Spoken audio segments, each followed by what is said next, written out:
And içirlər ki, sən buradan maşın gedəndə elə bil quş qənəd alıb. Maşın elə gedir, uçur eləcənə. Nəvəm rəhmətlikdə deyir ki, aya qadan alım, yavaş sür, aya tikəmiz tapılmayacaq. Aya mən bundan qorxuram. Nənəsi ölmüş, bax qorxdu da getdi də.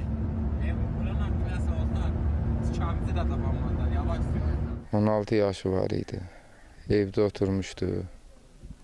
Dostları zəng elədi ki, çıxıb gəzməyə. Çıxdılar, getdilər, axırda da dala qayıtmadı. 3 sinif yoldaşı olub, bir də dost olub. Az yaşlı uşağa maşın verilməz. Bunun yaşı 16-dır. Ən böyük günahkarı onun atasıdır. Bilirlər ki, bu adam prava yox, sənət yox, sübut yox.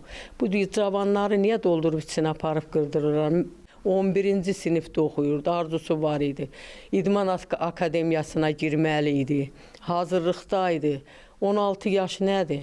Nə idi bizim günahımız? Nə idi o körpələrimin günahı? Niyə yazıq elədilər bizi? Əgər o uşaq götürüb onu qaçmışdısa, zəng eləyərdi maşın yəsi, axtarışa verərdi.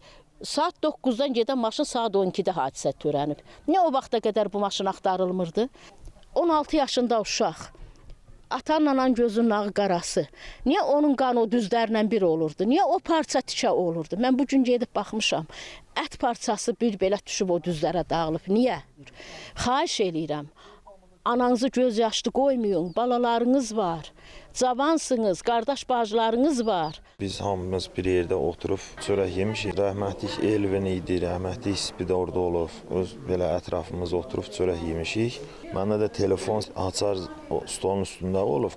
Çölə çıxdım, sonra qayıtdım, gəldim ki, Elvin yoxdur stolda. İndi yoxdur, dedim yəqin ki, harasa indi çölə çıxıb telefonla mı danışmağa, nəyəsə.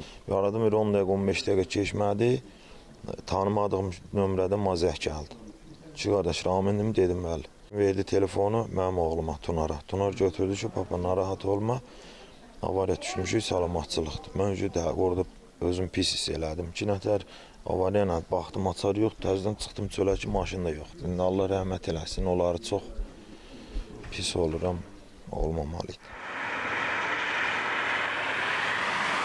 220 km/saata çatan sürətin faciəyə səbəb olduğu qəza bu yolda baş verib. Statistika göstərir ki, yüksək sürət həvəskarları bir çox hallarda avtomobillərinin texniki imkanları və özlərinin sürücülük bacarıqlarını məhz bu cür magistral yollarda sınaqdan çıxarırlar. Bu isə təəssüf ki, bəzən ağır nəticələrə səbəb olur. Bütün bunlar isə bir daha göstərir ki, bu cür magistral yollarda hərəkətin təhlükəsizliyini təmin etmək əlaqədar qurumlar tərəfindən daim diqqət mərkəzində saxlanılmalıdır.